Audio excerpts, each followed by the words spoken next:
Then you go back in your room. There are over 7 million mentally ill and emotionally disturbed children in America. This program is about some of those children and the institutions they live in. Children of Darkness, next on non-fiction television. This program is made possible by a grant from the Independent Documentary Fund, which is supported by the National Endowment for the Arts, the Ford Foundation, the Corporation for Public Broadcasting, and public television stations, with additional funding from the following.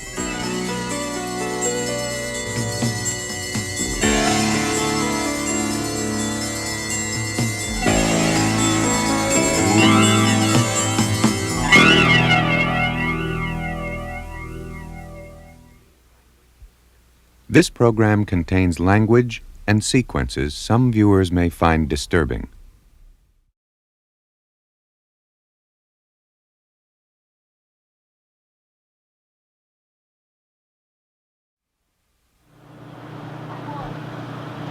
His name is Brian. Along with 16 other mentally ill children, he's on a bus trip to the zoo. Brian believes that somebody is following him. A truck. A truck's following us. A truck's following us. A truck's following us. A truck's following us. That guy back there is driving me crazy. Oh, God. Oh, God, they dropped in. Oh, God. Oh, John Wax, you better stop that truck. John Wax, you better stop that truck. I'm going for the bus!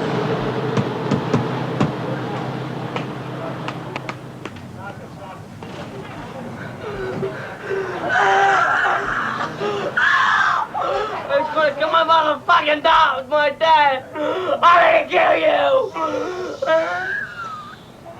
Brian suffers from mania and schizophrenia. He's been this way since he was 4 years old.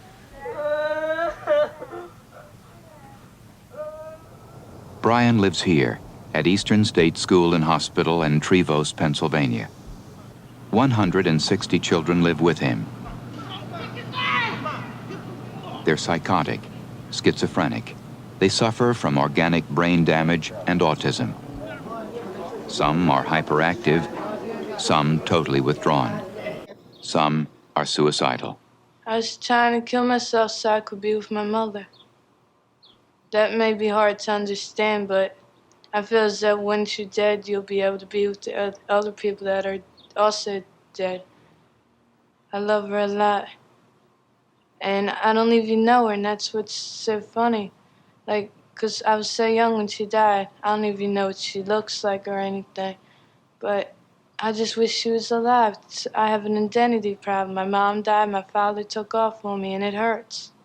It hurts a lot. When you started cutting at yourself, what was going on inside your head? I just wanted to die to be with my mom. I didn't care no more. I didn't care about nobody no more. Are you going to stay alive or are you going to die? That's a tough question to answer because I don't know. Sometimes I feel like killing myself. Other times I'm happy and I want to live forever. Jerry's parents are alive, but because of his muscular dystrophy and emotional problems, they didn't want him. My parents were ashamed to go out because of me. They were ashamed to take me out, you know. It's like I was the black sheep of the family. It's like tomorrow is his 2-year anniversary, and his parents just more or less dropped him off here and said, "You got him, see you later," and took off. When my mom brought me here, I seen her, and I ain't seen her since that day. Since that day she brought me in here, I have not seen her. And 3 days after, they took off to Las Vegas and just left me here. And I didn't know for 6 months, because I was trying to call them at home, and I got somebody else moved into our house, and 6 months later, they wrote me a letter saying they were out in Las Vegas. and they enclosed it with a check for $20. I guess it's about time that I say something to the fact that they don't want me no more, and they never will, and that it's time for me to get out here and make a life for myself, which I plan to do when I leave. Can you do it? Yes, I think I can. I think I can.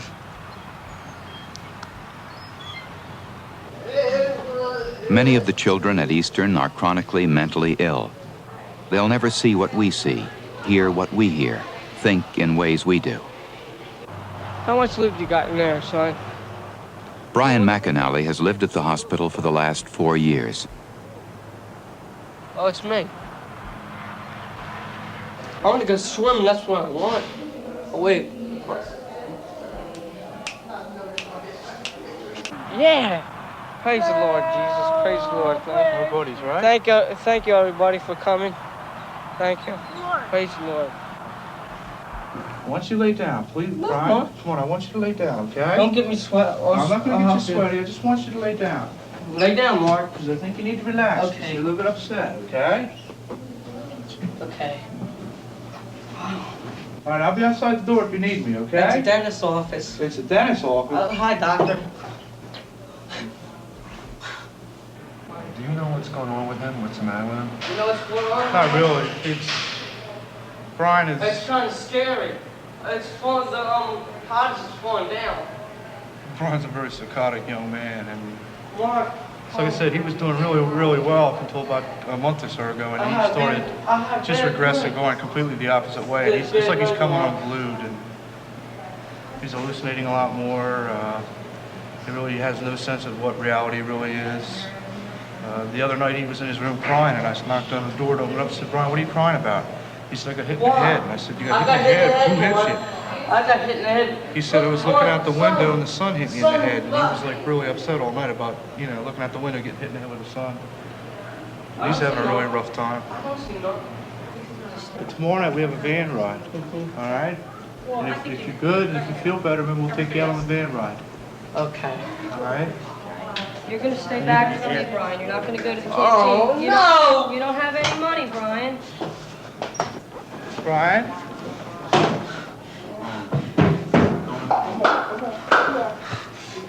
down, Brian. Come on. Now settle down. That's it. You breathe. That's it. Come on, lay down on your bed. All right, come on. Brian, no, you're not going to take this over. Come on. Well, Brian, you want us to take it out of your room? No! Come on, I want you to lay down. Come on. I want You're getting Brian. yourself. You're getting all worked up. Come on. Come on.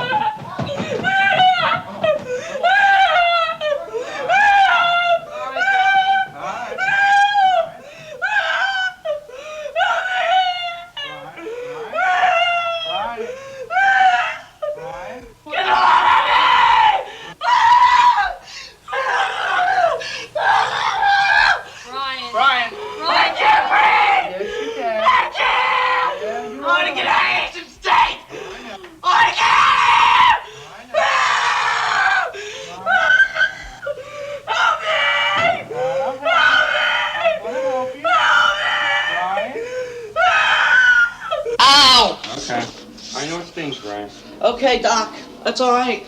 All right, that's good. Oh, Doc, that feels Very good. Oh, Very I feel good. good now. Oh, Okay, I can dance. Why don't you stay in here for a few minutes, okay? Thank you, Mr. Don. Okay. Thank you. Thank you. Okay, sit down.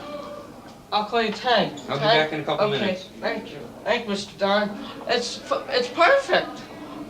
Yeah. What the hell does it all mean? I mean, you're here tackling kids, holding them to beds, sticking needles in them. Is that psychotherapy? What's going on? It's the best we got. I'm serious. It's the best that we have. I mean, there are other institutions that, may be a little bit better. There may be a little bit more staff, but I've worked in enough institutions to know that this is, it's the best system we got, and nobody's come up with a better system yet. Is everything that's going on upsetting you, Brian? Yeah, the walls are cracking. The walls are cracking. Oh my God, look.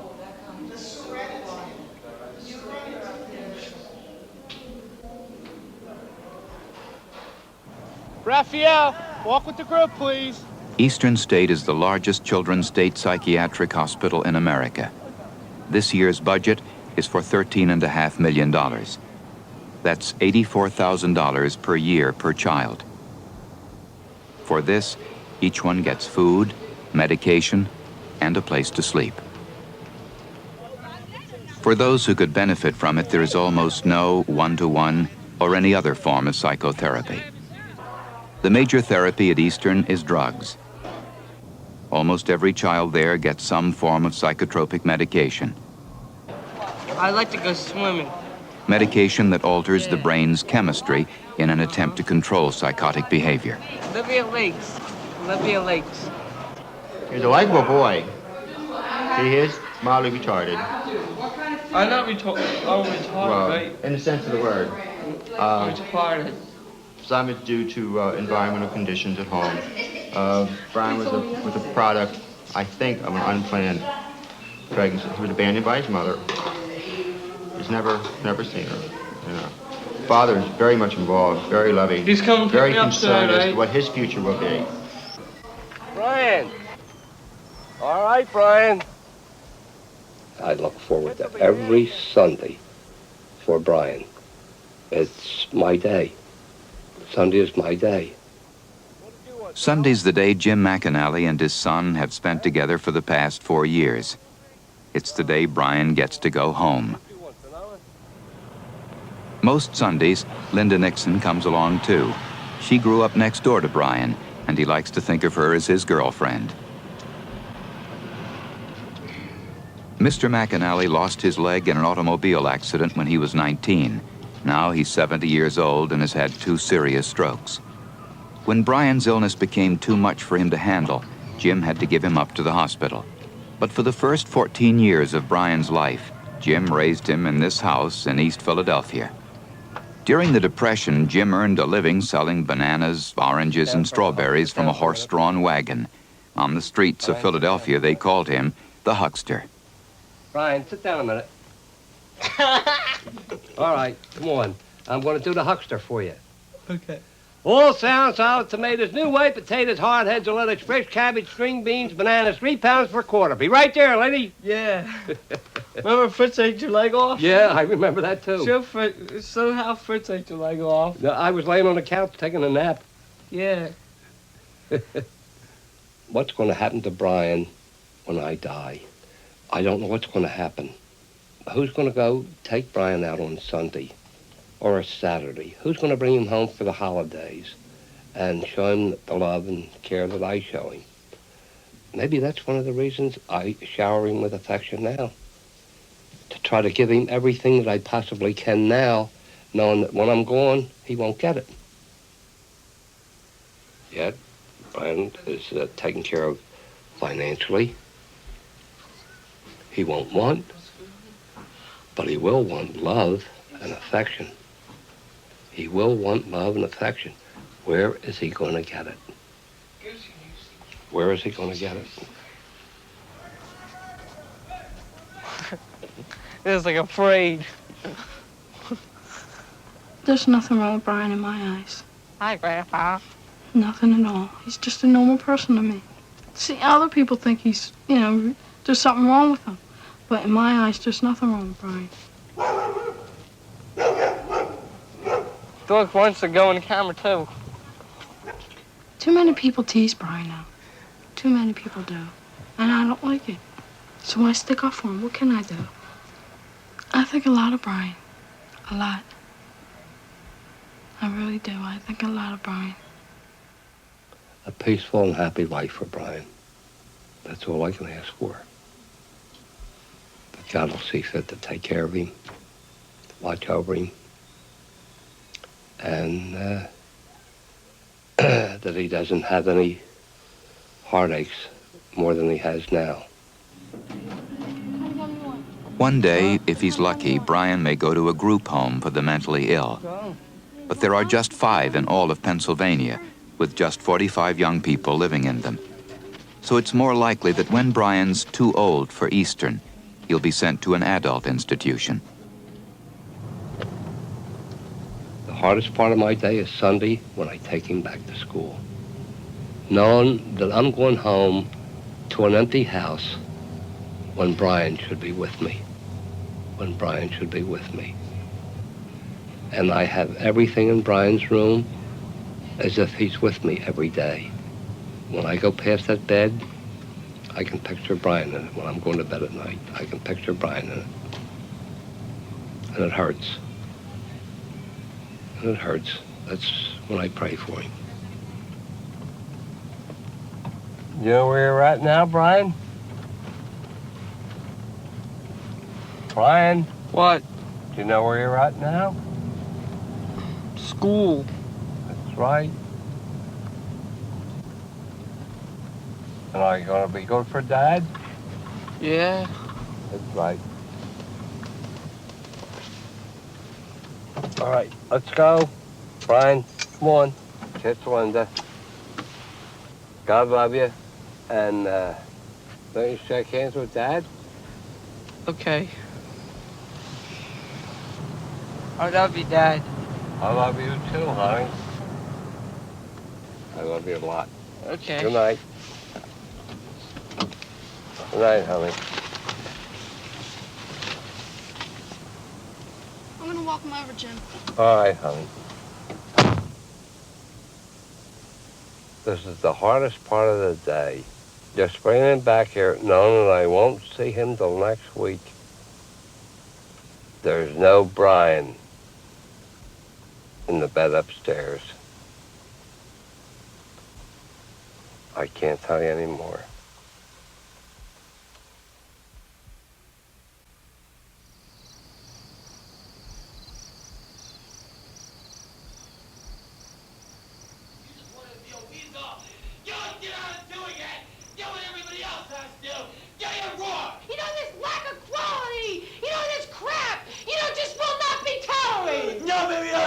Getting a grip on it, man. Yelling your responsibility. You gotta clean the bathroom this morning, man. Yeah, you should remember next time. Cause it's off the wall. I guess you clean out the showers too. Every one of them uses the showers. Just being irresponsible. If you want to act like a baby, you get screamed at. If you want to act as more like a mature adolescent, you get talked to.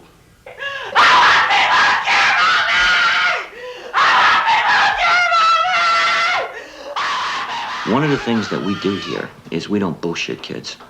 We don't tell kids that this is some kind of utopia, that everything is going to work out for you, that when you leave here, everything is going to be roses. We don't tell them that out there is a nice place either, because it's not. You don't even have enough self-esteem, okay? You don't make sure things get done. So I suggest for the next time you should put more quality on it. The name of the place is Elan. It's a private residential treatment center for out-of-control teenagers. What you're watching is called a haircut. If you break one of the rules or your attitude isn't right, you get yelled at. Let me tell you something, Martha. What you handed in, it's unacceptable. Why can't people accept me for me? The teenagers who come here are not mentally ill. Psychiatric hospitals don't work for them. They're alcoholics, drug addicts, and drug pushers. They're teenagers who have victimized others and themselves. I just, I treated myself like scum. I was scummy. I sold myself to men who I didn't even know, didn't even care, they didn't care about me. Just wanted what they wanted. And it's like a piece of meat, to be blunt. The kids at Elan are almost all white, from upper middle class and wealthy homes. Their parents pay more than $20,000 a year to send them here for treatment. But these are children who have acted out, often violently, against their parents. Mike turned around and gave his mother the finger and said, "Fuck you." I looked at Mike, and I don't recall what I said, but it probably was something like, "Don't you dare talk to your mother like that." And he turned around and swung at me. You got to think about how you'd feel if you had a 16-year-old kid who is 6'1", who's come to the conclusion that he's going to do whatever he wants to do. When I brought Mike here today, I just cried. And I knew, and the people in school knew, that he was coming up here to stay. You know that if he doesn't change, he's going to get arrested. you know that sooner or later he's going to steal something to get money. The phone rings at 10 o'clock at night, 3 o'clock in the morning. You're shaking. You're wondering, what's this call going to mean? Is it the police? And that's the fear that we live in. We're ready to this is an example. Ready to crack. I love him so much. I wouldn't want to lose him. I don't want to lose that camera because I cry all the time. I'm sorry, but I can't help it. Yeah, you're the first one to do it! Yes, sir. Day in, day out, life at Elan is constant confrontation, Yes, sir, what's your best on the justice? unrelenting pressure. I couldn't believe all the shit that was left on those things. Your feelings, your negative attitudes are broken down, dissected, torn apart. The idea is to change your behavior. Let's go, John. Elan residents are taught to obey authority. They're made to work at menial jobs, to do what they're told to do. Other Elan residents enforce the rules. They record the names, the actions of everyone in every room continuously. At Elan, there is no privacy. Incoming mail is opened. Outgoing mail is read and censored. Telephone calls are monitored. Every conversation is subject to eavesdropping and informing. I want to drink and I want it right now. In therapy, your problems, your hang-ups are all laid bare. I want to drink and I want it right now! I want to drink and I want it right now! I want to drink and I want it right now! I want to drink and I want it right now! I want to drink and I want it right now! Again! Again!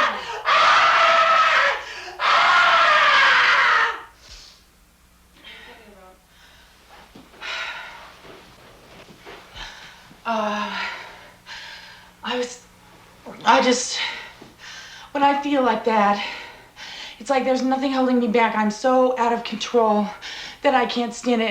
And it's like, I get really mad, you know? I think, because I know exactly what I'm doing, but I still want it. You know, I don't care about anything else but that. Before I came to Elan, about 6 months before, I had like 3 suicide attempts in a row.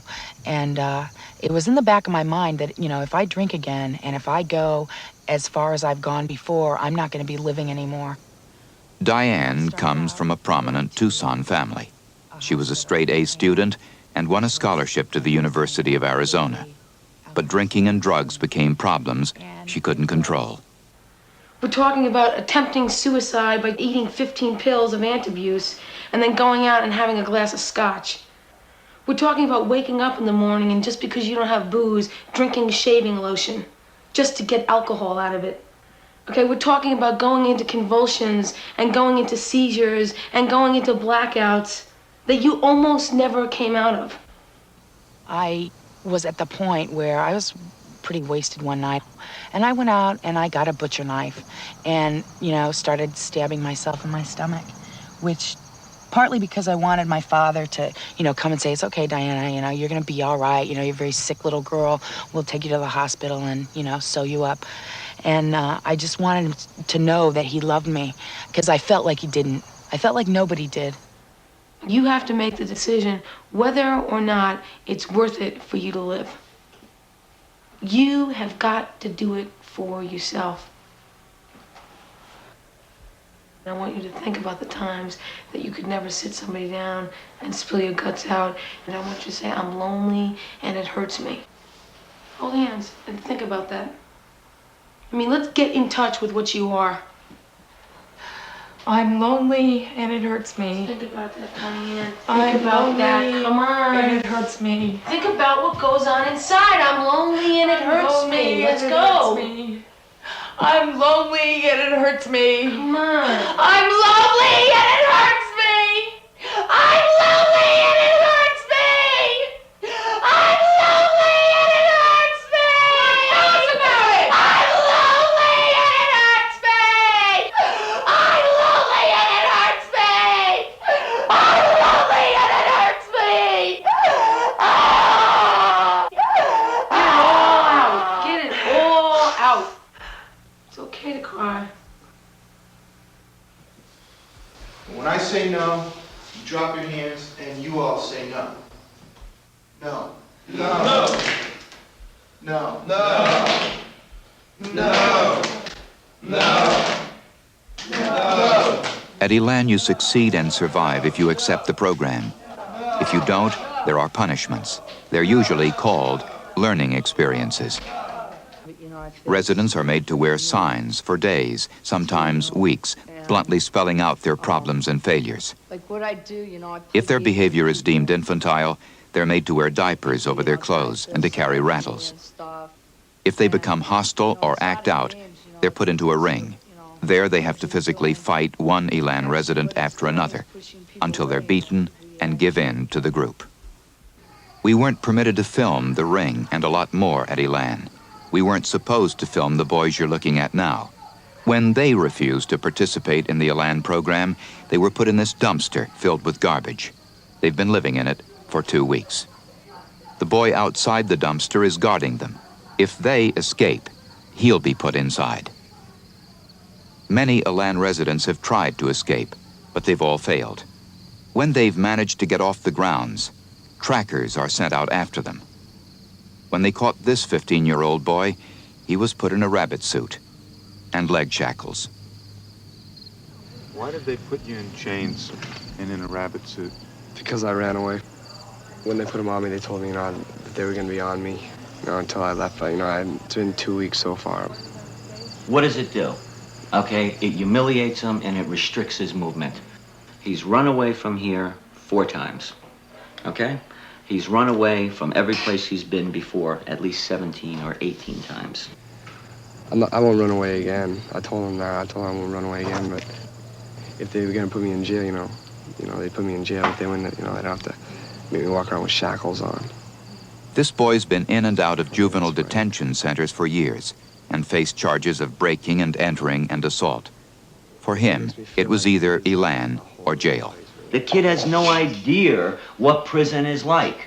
Somebody has got to introduce to him some realistic concepts of what's ahead of him, and he's gonna hit jail if he doesn't change. What's gonna happen to him? He's 5'6", he's got bright orange hair and blue eyes. How long is he gonna last in jail? I'm not a dog, I'm not even a person anymore, This is supposed to be America, I still have rights as a human being to walk around. And I can't even do that with these things on. Those things stay on him. He decides how long they stay on him, not me. He makes that decision. If he came up to his director tomorrow and said, I want to get back involved, I want to change, okay? I want to participate, I want to try again, they would come off like that. Okay, if he wants to act like a criminal, he'll be treated like a criminal. It's that basic.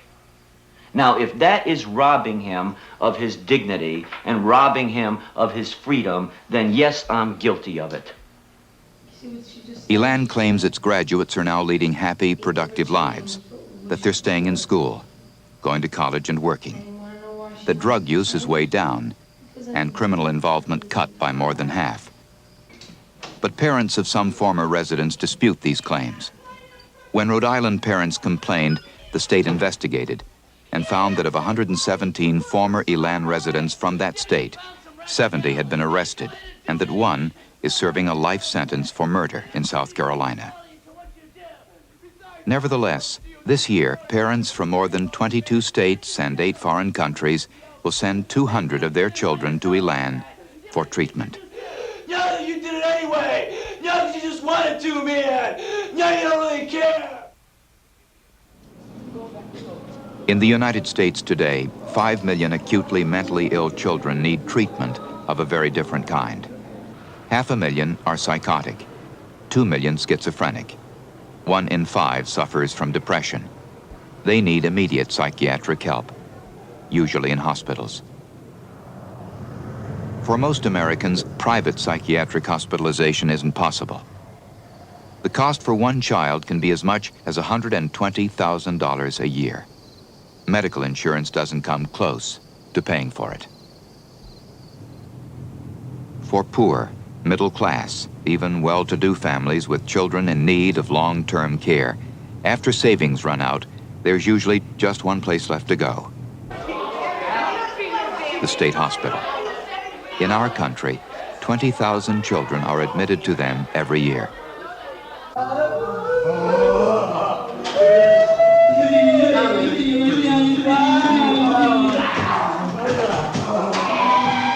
These young men are autistic. They came to Sagamore Children's Center in New York when they were 5 or 6. Now they're 17, 18, some are 22 years old. Many have lived at this state hospital for more than 14 years. You don't have a pencil, you need a pencil. Joe Romagna teaches autistic children at Sagamore. He's been doing it for the last 12 years. I'll get you. I'll get you. Many of the children in Joe's class get some form of psychotropic medication. The drugs Howard gets control his epileptic seizures, but their side effects can put him to sleep. Let me see. Anybody in here? There he is. There he is. All right. Feel any better? Ready to do some schoolwork? Come on, let me give you some work to do. You make me earn my pay, Howard. I can't have you sleeping here. I can't have you sleeping here. That's too easy. That's too easy, Howard. Let's see. Maybe this will wake you up. All right, Howie. Let's try this, buddy. Let's try this. All right, we can take these. Oh, excuse me, ma'am. Why don't you wash your face? Go ahead. Uh-oh, this is gonna hurt. Look out, what a shot. Oh. What I hope for them is that they can be happy and be taken care of all the time. I don't have hope for all of them they will be like you and me. I don't think that's possible at this point. You take a kid who's 18, 19 years old, hasn't learned yet to speak, can't write his name yet. I don't have hope that they're going to be totally normal. I can't say that I always felt that way. When these kids were 7 and 8, I used to think so. A specific kid, I would say, yeah, this kid is he'll make it. He'll be, he'll straighten out. He'll be a lot better off than this. But 12 years later, I see a kid almost the same as he was. He's gotten a little bigger. He shaves now, or somebody shaved him. But he's not totally. He's not a hell of a lot better than he used to be. Autism, as far as researchers know, may be caused by brain damage, organic brain disease, or by genetic factors. One hypothesis is that autistic children inherit a lack of resistance to a virus that destroys part of their brains. A child can be born with autism, or it can take as long as 3 years to appear. But early on, there's usually a feeling, a recognition that something is not right with your child. Spell Lisa for me. Spell Lisa for me, Lisa. No, put your pencil down a minute. Oh, just spell Lisa for me. Don't write it, spell it. How do you spell Lisa? What letter does it start with? L. Good. Then what's next? I. Uh-huh. Then what? K. No, that's a different word. You're looking at the wrong word. Spell Lisa for me. L. Good. I. Yes. What's after I? Lisa. L-I. S. Good. What's next? A. Good girl. Very nice. Lisa, okay. What's the next word we have? So much effort for so little. A lot of people say that. It's not a little to me. It's not a little. A kid, he's a kid. And, he deserves a chance to be here like everybody else. He deserves a chance to get better, to enjoy himself. What are you doing, Howard? The kids need to have somebody close to them. And it's important to me, while I'm doing what I'm doing, that I'm close to the kids too. Come on. They are, a lot of them, very special to me, the kids. Some more than others, the ones I know longer, I feel very close to them. I have no plans to do anything but this for the rest of my life. I mean, I'm certainly comfortable doing this. I get a good feeling when I work with these kids, and I think I'm doing something for them. And I think they appreciate me, What do we send you to school for? You character. Sometimes you can bother me, but sometimes you gotta do your work, right? Right? You didn't do any work? In their way, I think they love me. Like I said, they can't tell me that, but it's possible. 100,000 children in America have autism. Most of them live a normal lifespan. They grow up, They grow old, but they usually don't get better. And they can get much worse.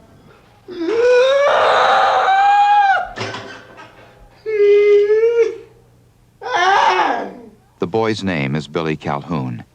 He was admitted to Sagamore's autistic unit when he was 7. Now he's 20. Billy was transferred to the Sagamore Infirmary after he became self-abusive. He's lived here in restraints for the past 2.5 years. For this one, we haven't found an answer yet, and we've been working very hard at it. He's beaten himself in every part of his body. He's thrown himself into the ground, into the floor, torn at his body with his hands. He's rubbed himself against objects to raw skin. He's beaten his head to the point of detaching his retina. Not once, but twice. Any way that I could think of that he could abuse himself and injure himself, he's done it. Why is this child? Why did God create it? And that's all I've always wondered, you know. What does it mean? It has to have a meaning. Everything has a meaning. What is his meaning? Why is Billy here? I don't know. It's all right, Billy. Come on. 3 times a day, Billy Calhoun is made to walk so his muscles don't deteriorate. The rest of the time, he's kept tied up. During those walks, he's watched carefully because of his previous violence towards the staff. Doctors at Sagamore have tried drugs and special diets to try to help him, but so far nothing has worked. Now they're considering more radical treatment, including aversive shock therapy. A device is applied to the body, which produces a very intense, painful reaction. I've been told that it's a type of pain which you don't know. It's not like sticking your hand in a socket. The idea would be to stop his self-destructive behavior, using pain as a punishment. And if Billy's condition doesn't improve, Sagamore doctors say they'll reluctantly consider a lobotomy. A lobotomy, to my knowledge, is irreversible and destroys part of the organism. But I suppose that if it came down to the point where there absolutely were no other alternatives, then I can see where that could be a consideration, if it meant keeping him alive. He's coping, I guess. But don't let it get any worse where he's miserable all the time. If he's not going to get any better, fine, but if he gets sick, as bad sickness, make it a sickness that would take him, as opposed to a lingering, any more pain. In this business, there's no guarantees of success. We're not God. We're the hospital. We're trying to do the very best we can. What about making him better? I can't do it. I can't do it now. I'd like to find a way. We all would. Many years ago, there was a member of our family that has handicapped children. And she went to church and asked the priest, why me? And she said, the priest said to her, don't you know God looks all over the world to give these problems to, and he never gives them to anyone who can't handle them. That was very satisfying to me. I thought, okay, there's my answer. I didn't ask for this. We never knew that we had handicapping conditions in the family. And they're showing up in these generations. And I figured, okay, if that's what you gave me, I guess you figure I can handle it. So it's just the way we've lived it. More than half of the children you've seen in this film will retain their illnesses into adult life, and most of them will be sent to adult institutions. For parents, what looms ahead is frightening. A realization that their children may never get well, that their lives may be spent in institutions. And there are other fears. Fears that come from giving up control of your child's life, and of placing that life in the hands of strangers.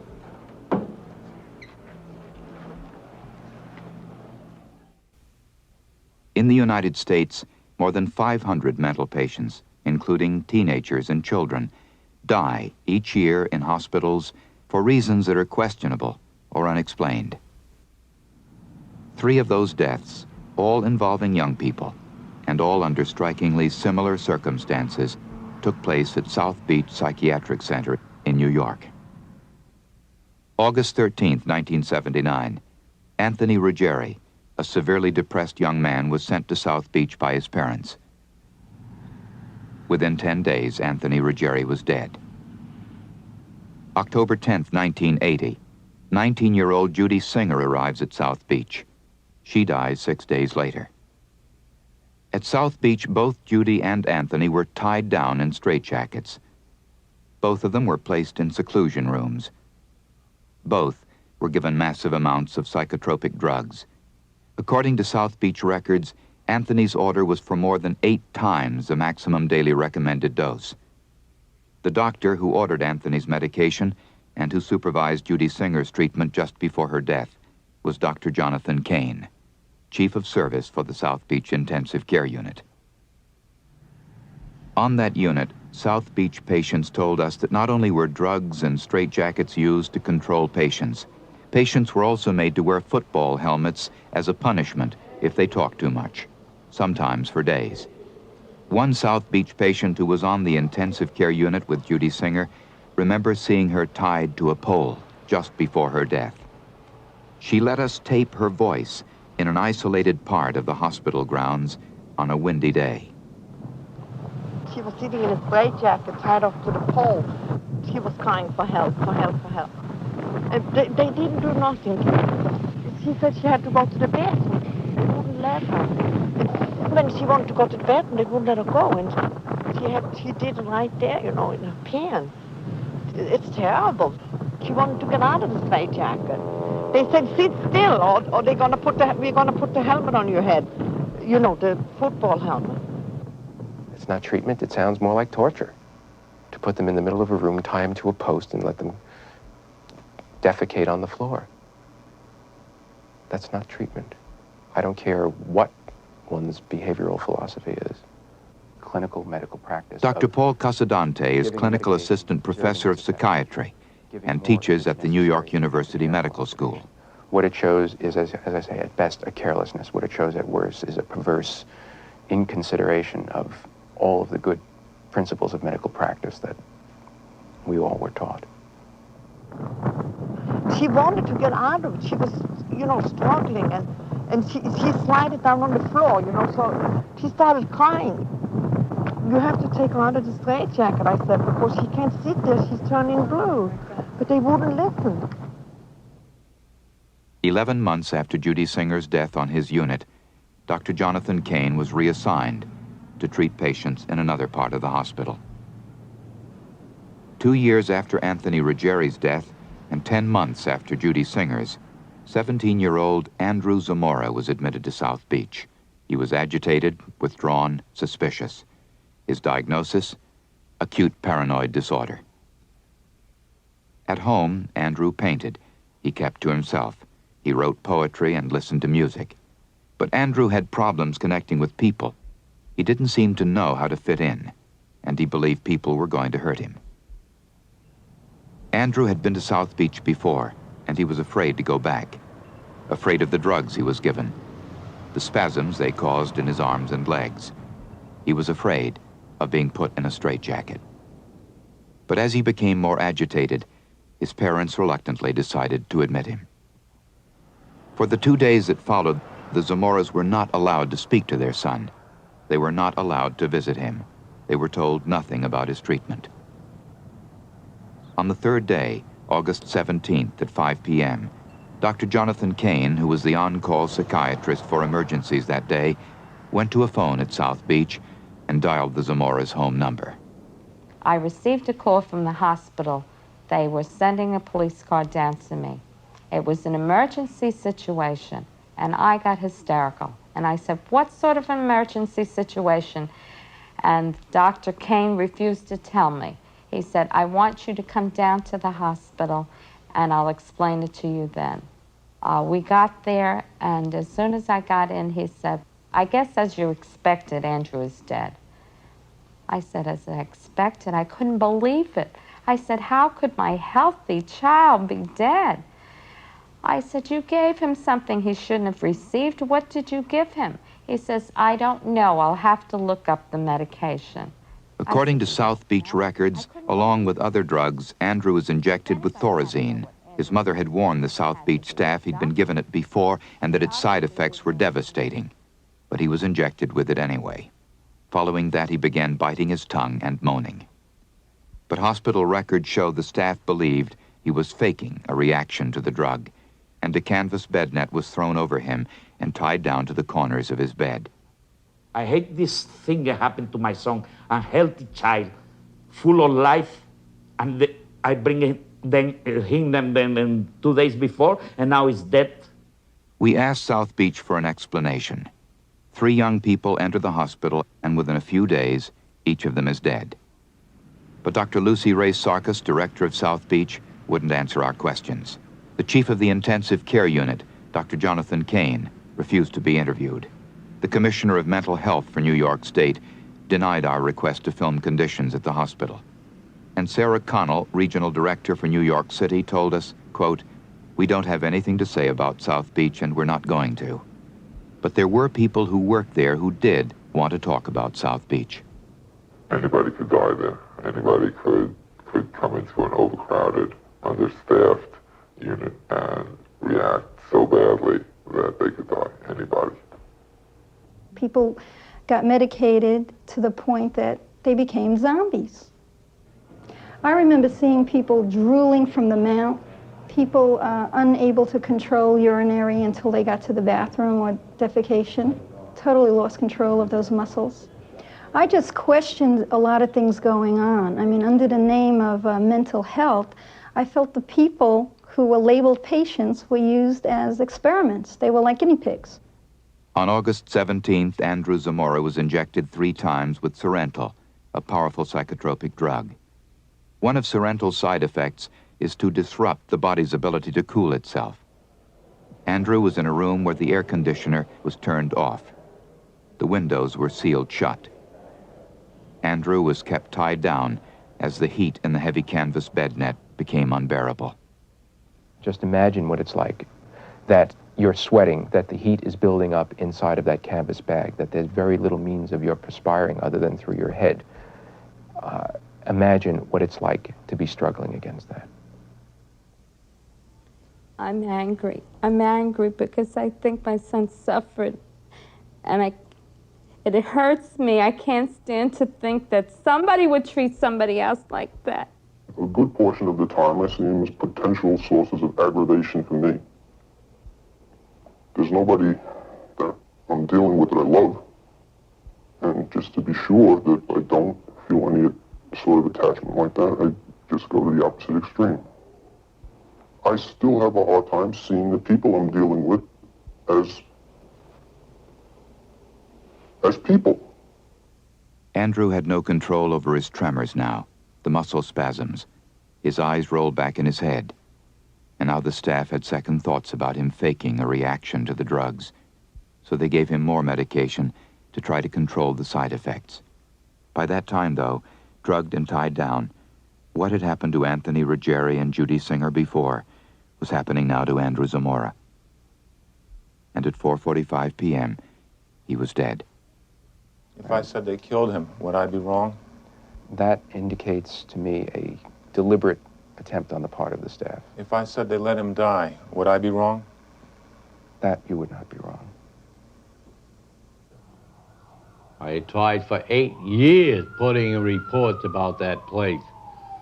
And I just quit because it fell on deaf ears. No one wanted to hear it. We have had patients hang themselves in a 6-foot closet. 2 of them. They just walked inside the closet, tied something around their neck, put it on the hook, and just sat down and hung themselves to death. Where was the staff? I hope that God has Andrew with him and at peace, I have this feeling when I was at Mass today, it was such a beautiful Mass, that he was at peace and he was with God. I believe that there has to be a better world in this life because I think there's too much suffering and pain in this life, and after we die, there has to be a better world. And I'd like to believe I'd have some peace in our lives if I could believe that Andrew's happy now and is in a better world than he left. The most thing I can love in my life is my son. Very much. I can't even express. I am suffering now because of him, and I'm blaming myself of his death. And I love him very much, very much. I don't have the words to express the love of my son. The most important thing in my life today is to communicate with my son. Communicate. And I want him to tell me, Daddy, you're right. You was a nice man. You're not guilty of my death. But now when I don't have my son, God, you help me. Help me talk to him. Help me talk to him and telling him all the wrongs I did to him, that I feel sorry. He cannot hear me. When I'm looking at him in the funeral parlor, I talk to him, he cannot talk to me, and now I want you to be between him and me and telling me what he feel about me. In the year and a half since Andrew Zamora died, there have been 62 more patient deaths at South Beach. New York State is currently investigating 14 of those deaths, which they consider questionable and unexplained. Dr. Jonathan Kane, Chief of Service of the South Beach Intensive Care Unit, resigned 3 months after Andrew died. What I think this should serve to show is that without careful clinical supervision, without well-trained people, without people who are interested and concerned with their work, that incidents like this can happen. We need people to take a more active interest in the mental health system, and not just the patient advocates who get up there with cardboard posters and protest all treatment, and who throw rocks at the gates of the state hospitals, but rather people to take an active interest in staffing the hospitals and improving the quality of care, and not just hoping that things will get better, because hope will not do it, no matter how deep.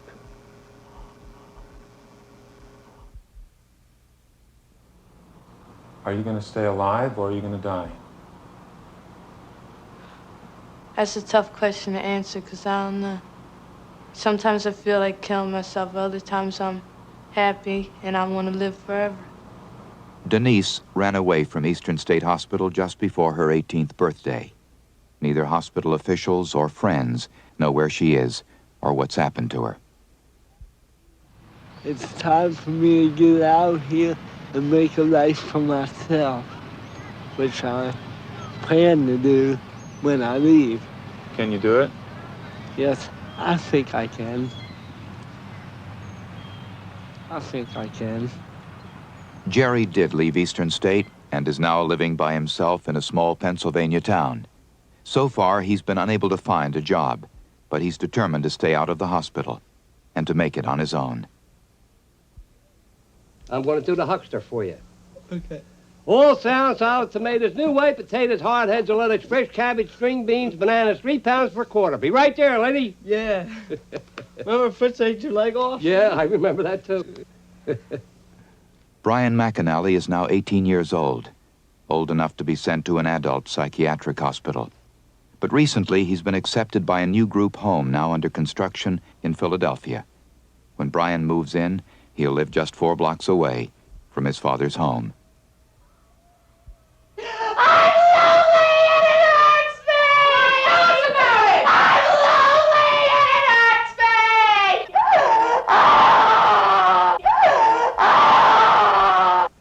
me! After 18 months at Elan, Diane graduated in the summer of 1982.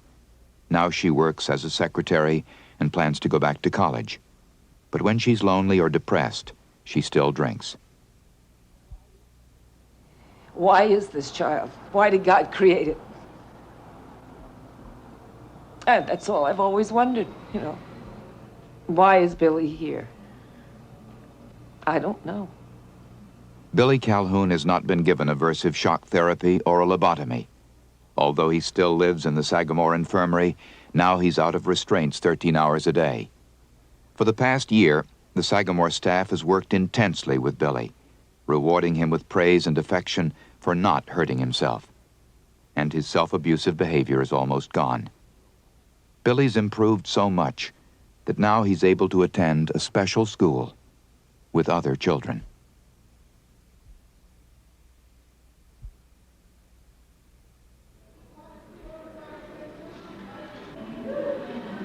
It's the best we got. I'm serious.